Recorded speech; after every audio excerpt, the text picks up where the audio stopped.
Bonjour à toutes et à tous les gars, j'espère que vous allez tous très bien. Aujourd'hui le Bitcoin est à 72 000 $, on est en direction vers un nouvel ATH, on est bienvenu chercher la zone d'imbalance qu'on avait repérée hier. Je vais vous partager mon scénario, on a eu une grosse news sur l'Ethereum à seulement 3 jours de la deadline des approbations des ETF ETH Spot. On ira voir ça ensemble, mais c'est assez étonnant, d'accord? Personne s'y attendait et on ira voir que le marché n'avait pas du tout pricé ça. Donc c'est pas grave, on va adapter notre scénario justement sur Ethereum. Je vais vous partager un petit peu ce que je pense, qu'est-ce qu'on va pouvoir faire sur les prochains jours, et puis également on ira voir quelques cryptos qui n'ont pas encore explosé, notamment Injective, Tao et le token de BitGet qui sont assez bullish honnêtement. Donc voilà ce qu'on va faire dans la vidéo, j'espère que la vidéo vous plaira, si c'est le cas n'hésitez vraiment pas à la liker, à vous abonner si ce n'est pas déjà fait, n'oubliez pas de rejoindre le Discord, le Telegram et me rejoindre sur Twitter, etc. Tous les liens sont en description. On ira voir également une petite fractale sur l'ancienne ATH, assez intéressante également. On en parle juste après dans tous les cas, allez je vous souhaite un bon visionnage, allez on est parti.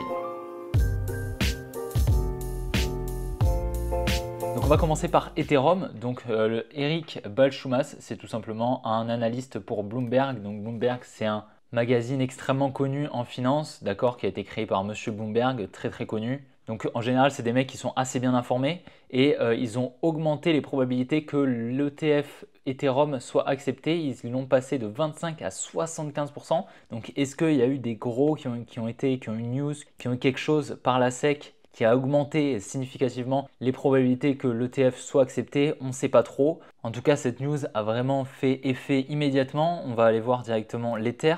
Mais vous le voyez clairement, la bougie est littéralement énorme. On a pris 25% en moins de 24 heures sur l'Ethereum. Et en fait, si on regarde un petit peu avant hier, bah, clairement le marché ne priceait pas du tout une approbation des ETF. Au contraire, il priceait justement un refus des ETF spot Ethereum. Okay, parce qu'on voyait très clairement, on était sur une tendance qui était baissière. On avait beaucoup de liquidités au sud. Donc clairement, on voit beaucoup plus sur le contrat perpétuel, mais les liquidités qui étaient au sud étaient littéralement gigantesques, d'accord, sous ce low ici. Donc peut-être qu'on ira aller chercher un petit peu plus tard, ok, c'est possible. Dans tous les cas, ce qui est sûr, c'est que là, la tendance est passée bullish. Donc depuis qu'on a cassé ce high ici, la tendance est passée bullish à moyen terme, donc en weekly à peu près, et puis la tendance est passée bullish en daily depuis qu'on a cassé ce high juste ici. Même ce high ici, d'accord, on serait bullish depuis ce high. Donc notre scénario va légèrement changer, d'accord, étant donné qu'ici, on n'est clairement pas sur des bons niveaux, hein, d'accord, pour trader en tout cas.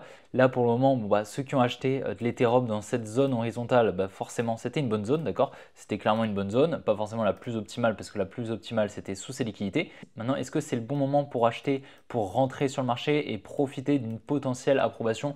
Clairement je pense pas, je pense clairement que là ce serait plus du casino. On est globalement sur 50% de chance de se faire X, donc peut-être qu'on va venir chercher le nouvel ATH, on doit avoir pas mal de liquidités au-dessus bien sûr. Au-dessus de chaque high et en dessous de chaque low, on a des liquidités. Donc on va avoir beaucoup de liquidités au-dessus de l'ATH ici au niveau des 4100 $. Mais qu'est-ce qu'on remarque? Ce qui est vraiment extrêmement important, c'est de remarquer cette zone de fair value gap juste ici. La fair value gap, l'imbalance, d'accord, c'est synonyme, c'est quoi? C'est une zone d'overextension, donc le marché est trop étendu, littéralement. Ça veut dire qu'on a eu beaucoup de mouvements haussiers sans retracement. Ça signifie qu'en fait, tous les mouvements baissiers qui ont été créés avant, tous ces mouvements baissiers ici, qui ont été créés donc par la smart money, par une injection d'ordre à la vente, sont en négatif. D'accord, on a beaucoup d'ordres ici en vente qui sont en négatif étant donné que le prix est au-dessus des points d'entrée. Et toute cette imbalance ici signifie qu'on n'est jamais revenu en fait dans cette zone. Donc au minimum, je m'attendrai à moyen terme à un retour ici, là dans cette zone qu'on va pouvoir noter bloc institutionnel. Ok, pourquoi? Parce qu'en fait, tout simplement, ici on a un gros bloc institutionnel juste là, d'accord? Ici on a vraiment un gros bloc institutionnel qui n'a pas été mitigated, d'accord? Tout ça, en fait, tout ça là, toute cette zone, littéralement, toute cette zone n'a pas été mitigated.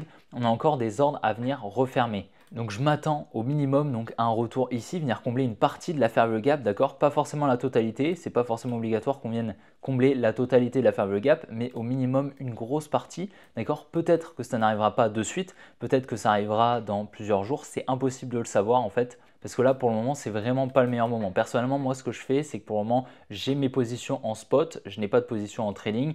Pour le moment, je vais simplement attendre jusqu'à jeudi pour prendre une décision. Je pense que là, sur les 2 prochains jours, on n'est pas forcément sur des bons moments pour prendre une décision. Si on regarde un petit peu sur l'Ethereum, on va aller directement sur le graphique de l'Ethereum sur Velodata et on voit clairement que les fundings sont énormément en vert, ok, et que surtout l'open interest a explosé. Ça, c'est complètement normal, d'accord, étant donné qu'on a eu beaucoup de momentum aussi, mais ça veut dire qu'il y a eu énormément de FOMO sur l'Ethereum et donc on devrait venir close une partie des positions, d'accord. Il faut savoir, c'est que si, imaginons, l'ETF est refusé, voilà, va falloir vite s'attendre à ce qu'on vienne rechercher ces niveaux-là, au niveau des 2800, d'accord. Parce qu'en fait, ici, il y aura zéro contrepartie en achat, d'accord, ça va vendre en masse et en fait, ici, personne ne va racheter les ordres. Ça veut dire qu'ici, on est un petit peu sur un trou de contrepartie. Il y aura très très peu d'ordres. Par contre, ici, là, sous ce support, il y aura énormément de contreparties à l'achat qui vont en fait récupérer, qui vont exécuter tous les ordres qui vont être exécutés en vente ici. D'accord. Donc tous les ordres en vente vont être rachetés dans cette zone tout simplement si on a un refus des ETF.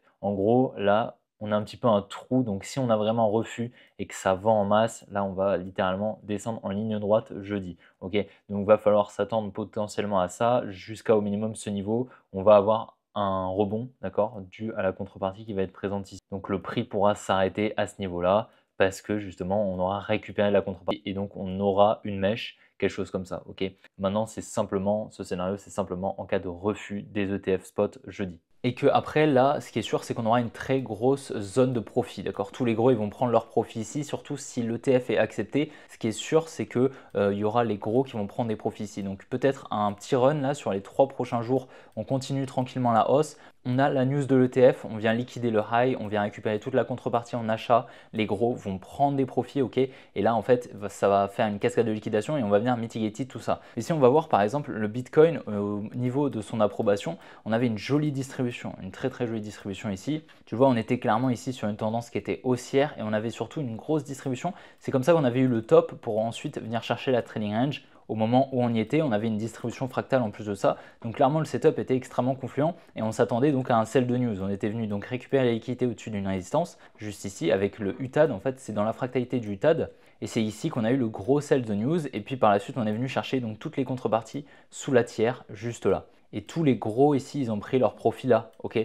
Mais plus généralement dans toute cette distribution. Mais vraiment, la majorité ont été vendus ici. C'est pour ça que la smart money se retrouvera avec un point de vente ici sur cette distribution, ok. Et par la suite, elle est venue racheter grâce à la contrepartie du gros support juste ici qui a été liquidé, ok. Donc ça, c'est intéressant. C'est pour ça que clairement, le setup sur Bitcoin était beaucoup plus confluent et pricer une acceptation des ETF contrairement à l'Ethereum. Mais à présent, étant donné qu'on a eu cette grosse news, on peut potentiellement attendre une approbation. Mais il faudra vraiment être prudent sur un potentiel sell de news de l'approbation des ETF s'ils sont acceptés. Et ici, honnêtement, en lower time frame, les probabilités pour trouver justement un trade ici étaient très très faibles. On le voit en fait, on avait une distribution qu'on avait très bien repérée, donc Bank Climax, Automatic Rally, le ST et le Trust, juste là avec une création d'une résistance juste ici qu'on était venu liquider. On avait donc pris un short ici, ok, par là. On était donc venu target un petit peu plus bas parce qu'on pensait justement qu'on allait avoir un refus des ETF, c'était confluent. L'order flow pricé un refus et donc un mouvement baissier. Et donc lorsqu'on est venu chercher la tiers juste ici, on a réaccumulé. Ok, j'aurais pensé qu'on allait redistribuer par la suite, ok, sauf qu'on a accumulé et donc oui, on aurait pu prendre une position ici. On le voit ici, on a une accumulation, hein, une très jolie accumulation et donc c'est ici qu'on a eu le reversal, on va dire. Donc avec un support juste ici, une liquidation de ce support pour entamer des plus hauts, on est venu protéger ce lot, ok. Mais il fallait le timing et franchement, sans avoir la news, c'était un petit peu du gambling de rentrer ici parce que clairement l'order flow était contre nous. On était clairement baissier, donc rentrer ici était forcément pas très pertinent à moins qu'on ait une news ou qu'on ait fait du pile ou face et qu'on trade toutes les accumulations et toutes les distributions. Là, honnêtement, il était plus pertinent de rentrer sur la distribution que sur l'accumulation, mais l'entrée était quand même présente. Mais franchement, sur la news, c'était assez compliqué de le savoir. Également, il faut savoir que le marché n'évolue pas en ligne droite, d'accord. Il va falloir qu'il retrace pour des questions de liquidité et pour des questions donc de mitigation. Refermer les ordres qui sont négatifs, je vous en ai parlé juste avant. Donc clairement, pour moi, on va pouvoir potentiellement retracer ici, d'accord. C'est quelque chose de possible. Par contre, si on vient à retracer quelque chose de pertinent, faire quelque chose comme ça, continuer à créer de la liquidité au nord et venir chercher liquidité au sud comme ceci, on pourrait totalement avoir donc une grosse approbation des ETF, un gros mouvement haussier pour par la suite venir chercher ATH, peut-être une grosse prise de profit des gros et par la suite redescendre. Là pour le moment on est beaucoup trop avancé pour anticiper ce scénario avec autant de précision, d'accord. Mais voilà, étant donné qu'on a énormément de fair value gap, on pourrait potentiellement s'attendre à un petit retracement. mais peut-être qu'il aura lieu plus tard. Dans tous les cas, cette fair value gap va devoir être comblée, va devoir être mitigated au minimum, comme je l'ai dit, jusqu'à ce niveau ici, le bloc institutionnel baissier qu'on a au niveau des 3355. C'est pour moi un niveau intéressant potentiellement pour de l'achat long terme sur l'Ethereum, parce que du coup, on va revenir dans ce bloc institutionnel qui était donc le bloc accumulatif de la smart money, d'accord? C'est ici que la smart money, elle a accumulé. Donc certes, vous n'aurez pas un meilleur point d'achat qu'elle, parce que elle, son point d'achat va être ici, et à ce moment-là, si on avait liquidé au sud, on aurait eu un potentiel meilleur point d'achat que la smart money. Donc si par exemple on revient mitigated vraiment cette demand, vous aurez le même point d'achat que la smart money. Par contre, si on revient simplement à la surface du bloc, vous aurez globalement le même point d'achat, mais pas totalement, d'accord? Mais ce sera globalement assez pertinent d'acheter ici selon ce qu'on va faire si on accumule et si on laisse peut-être un petit peu de liquidité au nord comme confluence sur un billet haussier, ok? Dans tous les cas, au-dessus de la TH, on va avoir pas mal de contreparties, donc il va falloir s'attendre potentiellement à une réaction, d'accord, comme à chaque ATH, et une potentielle donc prise de profit si en plus de ça on a un sell de news sur l'Ethereum. Bitcoin, il me semble avoir vu qu'on a eu pas mal de prises de profit ici au-dessus de cette contrepartie. J'ai vu sur le groupe Telegram, il y a pas mal de data qui ont été envoyées. Donc voilà, on a eu pas mal de contreparties ici en achat, ce qui a permis donc potentiellement à des gros de vendre ici sans faire décaler le prix, d'accord? Donc toute cette zone en fait au-dessus de cette résistance qu'on est venu casser en fait littéralement a donc créé pas mal de liquidités en achat, ce qui permettait donc aux gros d'avoir beaucoup de contreparties pour vendre sur le Canadien sans faire décaler leur prix de vente tout simplement. On voit ici donc on a bien exécuté la réaccumulation qu'on attendait avec donc une distribution ici avec une récupération de la contrepartie juste là au-dessus de cette trendline, très très bien, et donc un transfert entre la main forte et la main faible qui a eu lieu ici. On a également eu donc la récupération du support ici qu'on attendait depuis début avril, donc sous la trailing range qui est juste ici, ok, et donc un retour dans la demand ici. Donc nous, pour rappel, on avait commencé à accumuler ici dans cette zone, ok, et on avait eu notre plus gros point d'achat spot ici que je vous ai partagé. Je vous avais dit que j'exécutais mon billet et mon analyse sur Bitcoin que j'exécutais sur les altcoins. D'accord, j'achetais pas de Bitcoin, pardon, mais j'achetais des altcoins par rapport à l'analyse que je faisais sur Bitcoin. C'est pour ça que je vous avais posté sur Telegram ici un post où je vous disais que je réaccumulais des altcoins juste là. Donc c'était le 1er mai et donc on a bien eu le bottom pour le moment. Ok. Donc malheureusement, je n'ai pas pu ici rentrer en trade. J'aurais bien voulu avoir un gros trade, un gros long. Malheureusement, je n'ai pas pu rentrer. J'ai voulu rentrer ici, il restait un petit peu de fair value gap et une jolie demand. Je voulais rentrer, malheureusement, on n'est pas venu me chercher. Et là, j'aurais bien aimé rentrer ici, malheureusement, on n'est pas venu me chercher. Donc malheureusement, j'ai un peu raté mon entrée en trade, c'est pas très très grave. Par contre, qu'est-ce qu'il faut remarquer actuellement, c'est qu'on est en train de créer une résistance juste ici. Donc ça, c'est pas forcément très très bon. Ça peut être bon signe, d'accord, pour un gros transfert entre la main forte et la main faible, pour que la main forte vienne accumuler ici dans une potentielle demand des positions à l'achat et venir protéger ce lot, ok. Mais là, dans ce setup ici, c'est pas forcément très très confluent selon moi, parce qu'en fait, avec ce high ici, avec lequel on n'est pas venu chercher l'équité au-dessus du potentiel buying climax, ça me baisse en fait les probabilités. En fait, ce que j'aurais aimé, c'est ça. En fait, j'aurais voulu qu'on voit quelque chose comme ça pour que ce soit extrêmement bullish. Tac, on vient créer une accumulation. Tac, ensuite on vient au contact en fait du high, on accumule et là on repart à la hausse très clairement. Ok. Là, ce qu'on a fait, c'est pas exactement ça. Comme on peut le voir, on a fait comme ça. Ensuite, on est venu donc créer un support, on est revenu titiller, donc recréer de la liquidité au-dessus des highs.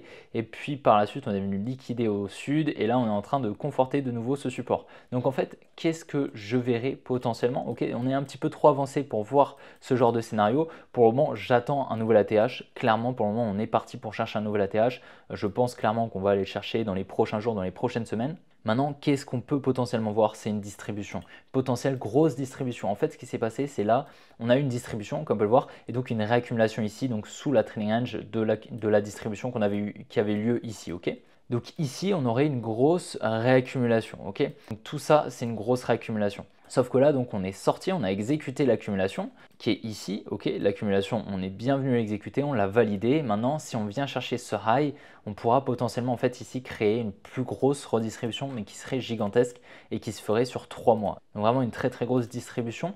Et en fait, on aurait ici donc le buying climax de la grosse distribution et l'automatic rally ici de la plus grosse distribution ou bien le sign of weakness, selon comment vous voulez le voir. Et je vais vous montrer un petit peu un setup où on avait un petit peu la même chose. Donc c'était en mai 2021, donc c'est marrant parce que c'est un petit peu le même mois. Donc s'il se passe la même chose, ce serait quand même assez marrant. Donc voilà, on était ici littéralement, donc je vais prendre les bougies, donc prendre en fait la configuration de barre, donc littéralement je vais pouvoir copier les bougies, donc je vais prendre tout ça, je vais le copier, je vais l'emmener là-bas et on va comparer ça. Donc regarde, ce que je vais faire en fait, c'est que je peux tout simplement le remodeler un petit peu. Donc je vais mettre le premier high en cohérent avec le deuxième high, tu vois. Je vais ensuite donc faire une cohérence donc avec le low de liquidation à peu près, tu vois. Et en fait, qu'est-ce qu'on va remarquer? On va voir tout simplement que là, on était sur une grosse distribution qui a donc ensuite fait un gros mouvement baissier en mai 2021 de moins 50% sur le Bitcoin. Donc une distribution qui s'est tout simplement créée comme ça, hein. Donc on avait une grosse résistance qui a été créée avec un buy climax, un automatic rally, un ST et un uptrust. Donc le uptrust qui a permis la liquidation de cette résistance et la recherche de la contrepartie et le transfert entre la main forte et la main faible, tout simplement. Donc en fait, qu'est-ce qu'on avait fait? On avait fait tout simplement ici une distribution avec une réaccumulation ici. Qu'est-ce qu'on peut voir ici? Donc une distribution ici, donc qui serait cohérent avec ce high. Ensuite, on vient liquider la trailing edge de cette distribution ici qui se placerait à peu près ici. On vient donc, comme vous pouvez le voir, créer un support juste là qu'on est venu liquider, un petit peu comme ici, on crée un support, on vient le liquider, donc ce lot serait celui-ci. Ensuite, on vient donc créer une résistance qu'on ferait donc avec ce high juste là, qu'on viendrait par la suite liquider ici. Donc en fait, qu'est-ce que ça veut dire? Ça veut dire qu'on serait potentiellement sur une extrêmement grosse distribution ici, franchement énorme, d'accord? Parce que vraiment là, sur 3 mois, j'en ai rarement vu des aussi grosses.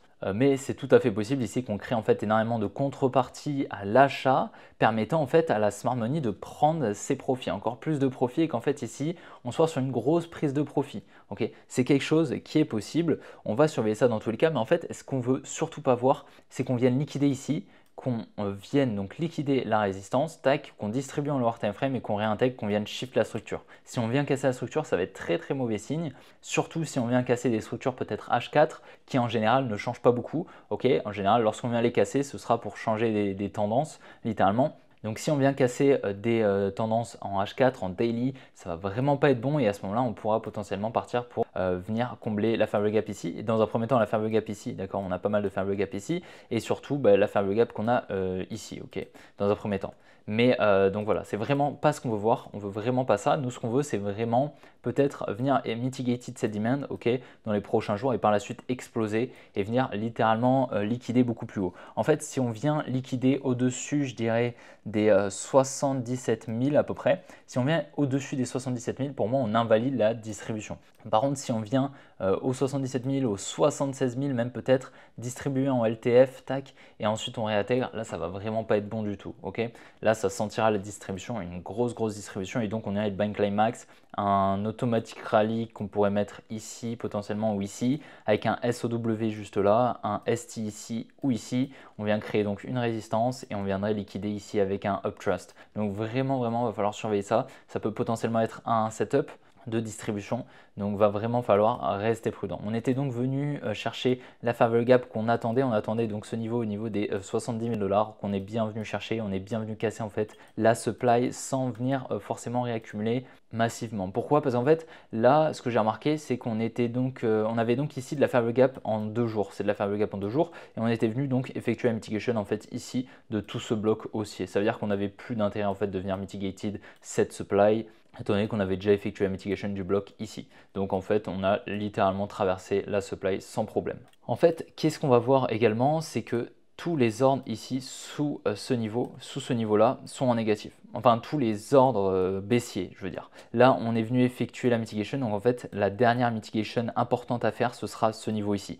On a beaucoup d'imbalance, comme vous pouvez le voir, entre cette mèche et celle-ci. Tu vois là, tout ça c'est de l'imbalance, d'accord, étant donné qu'on a une overextension du marché et on n'a donc pas de corps de bougie qui est revenu sur ce niveau-là. Donc en fait, les derniers ordres négatifs, ils sont ici. Il va vraiment falloir venir les mitigated pour par la suite continuer la hausse. Selon moi, ça va être vraiment très important. Surtout qu'on était au niveau en fait d'une grosse résistance, ça veut dire qu'au contact de cette résistance, on aurait potentiellement eu un transfert entre la main forte et la main faible qui a eu lieu ici.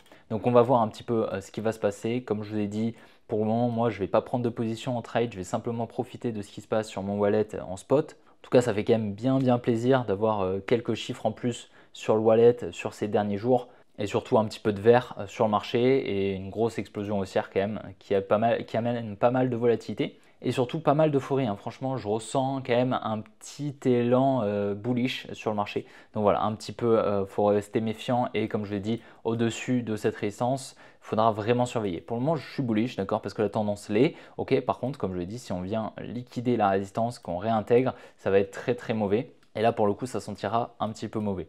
Donc voilà, on va surveiller ça. Comme je l'ai dit, pour le moment, on reste bullish et on attend justement l'approbation potentielle des ETF Ethereum. Un coin qui va être intéressant, qui est toujours, je pense, intéressant pour de l'achat, ça va être le Injective. On voit ici la TH au niveau des 52 dollars qui est environ à 100%, donc un x2 littéralement si on achète ici. On est ici dans une accumulation, donc l'accumulation où la smart money a potentiellement accumulé avec ici un gros support juste ici qui est venu être liquidé. On est encore en dessous de la TR qui est juste là, ok. Donc pour le moment, on est quand même sur un bon point d'achat selon moi. Il faudra quand même surveiller ici cette supply qui est assez intéressante, d'accord, qui n'a pas été mitigated et on devrait avoir une réaction selon moi. Donc à vraiment surveiller le niveau des 32 dollars. Mais pour le moment, pour de l'achat long terme, on est quand même sur un point d'achat intéressant. Pour du trade, le timing est mauvais, ok, parce qu'il aurait fallu rentrer par là. Mais pour de l'achat à long terme, le Injective est selon moi assez intéressant et il n'a pas trop explosé par rapport à par exemple Ethereum, Solana qui eux sont venus chercher des grosses performances hier et qui sont plus forcément sur des bonnes zones d'achat et rentrer maintenant sur du Solana ou de l'Ethereum, ce serait plus du FOMO. Maintenant, bien évidemment, si ça respecte votre plan, bien évidemment, ça n'est pas ma décision, donc c'est à vous de voir, hein. Si ça respecte votre plan, tant mieux. On a également le Tao qui depuis ici, donc le 1er mai, a pris 30%. Donc c'est pas mal, mais si on regarde un petit peu, on est toujours sur un 80% jusqu'à la TH. Donc franchement, des belles performances à toujours venir chercher. On avait ici une accumulation, hein, donc un support qu'on était venu liquider. Je vous avais fait remarquer. On était rentré, nous, donc le 1er mai, donc par là. Ok, moi je suis rentré, il me semble, au 345, 351, quelque chose comme ça. Bref, par ici quoi. Donc un bon point d'achat pour le moment. Le Tao, c'est une de mes plus grosses positions pour le moment avec le FET et le Chlore. J'ai également un petit peu de Solana, mais non, franchement, le Tao représente une grosse partie de mon portefeuille. Donc assez content qu'il performe. J'aimerais bien qu'il performe un petit peu plus, hein, forcément. Mais voilà, si par la suite on redescend, je viendrai en racheter, bien évidemment. Je hold mes positions achetées ici, dans tous les cas. Mais pour le moment, je suis assez bullish, hein, bien qu'on soit sur une tendance baissière actuellement à moyen terme. On pourrait potentiellement s'attendre à une continuation baissière. Mais à court terme, je suis haussier, je dirais à partir d'ici. Ok, mais pour le moment, la tendance reste baissière. Mais on était revenu accumuler quand même dans une demand assez pertinente juste là. C'est pour ça que franchement, si on vient dessous, on viendrait beaucoup plus bas. Donc une zone d'achat était intéressante ici. À voir si justement on la tient. Dans tous les cas, le Tao est selon moi quand même sur une bonne zone d'achat. Troisième crypto qui est intéressante, c'est le BGB, donc le token de BitGet. On voit ici des equal high à la TH, donc assez sympa, de la confluence en fait sur un biais haussier. Et on voit beaucoup de liquidités sur toute la baisse. Durant tout le retracement, on a beaucoup de liquidités qui ont été laissées au nord, donc de la confluence pareil sur un biais haussier. Ici, on arrive dans une demand intéressante, donc là on avait une résistance juste ici, ce qui signifie qu'en fait, au contact de cette résistance, la money elle a vendu, ce qui a permis potentiellement donc à la smart money d'effectuer un transfert entre la main forte et la main faible et donc d'injecter des positions à l'achat et donc potentiellement de venir protéger ses positions. C'est pour ça qu'ici on a accumulé, on aurait donc un selling climax, un automatically, un ST et un ST in phase B. Donc un ST in B, liquidation d'une accumulation, on liquide le support. Et donc on viendrait au minimum chercher selon moi la TR ici au niveau des 1.17 et donc ce serait selon moi une bonne zone d'achat sur le BGB. Bien évidemment ce n'est pas un conseil d'investissement, n'oubliez pas, mais donc depuis le prix actuel on est à environ 22%. C'est pas énorme mais selon moi franchement regardez, hein, il retrace très peu le BGB, donc voilà, franchement je pense qu'on est sur une bonne zone d'achat. On est un petit peu sur une zone d'achat équivalente à ça en fait, un petit peu, hein. Regardez, le setup est quasiment pareil. On a une petite baisse assez lente avec pas mal de liquidités au nord. On revient ici dans la demand la plus pertinente qui était venue donc au contact de la résistance où on avait eu le transfert qui s'était exécuté juste là. Donc on est venu protéger les positions à l'achat de la smart money. Juste ici, on est venu mitigater la demand tout simplement. Puis ensuite, on a explosé à la hausse. Donc c'est pour ça que je pense que cette demand juste ici vient potentiellement être protégée, d'accord, et on viendrait donc protéger ce low également qui a permis donc l'accumulation et donc la mitigation de la demand. Là, je viens de faire un petit peu un petit smiley très sympa. Bref, dans tous les cas, je m'attends à des plus hauts actuellement sur le BGB. Et donc voilà les gars, j'espère vraiment que la vidéo vous aura plu. Si c'est le cas, n'hésitez vraiment pas à la liker, à vous abonner. Ce n'est pas déjà fait, vidéo un petit peu plus longue que d'habitude. J'espère que vous n'êtes pas ennuyés. Dans tous les cas, on a vu pas mal de choses, surtout sur l'Ethereum. Pour le moment, c'est vraiment pas le meilleur moment selon moi pour FOMO, pour rentrer en trade. J'espère que vous avez déjà injecté vos positions en spot. Va falloir profiter de ce moment pour un petit peu regarder les graphiques, un petit peu voir ce que les autres cryptos vont faire. Et puis on va bien évidemment attendre avec impatience jeudi l'approbation potentielle des ETF Ethereum. Je vous souhaite une bonne après-midi, une bonne soirée, et puis on se retrouvera demain pour une prochaine vidéo comme d'habitude. Allez, ciao les gars.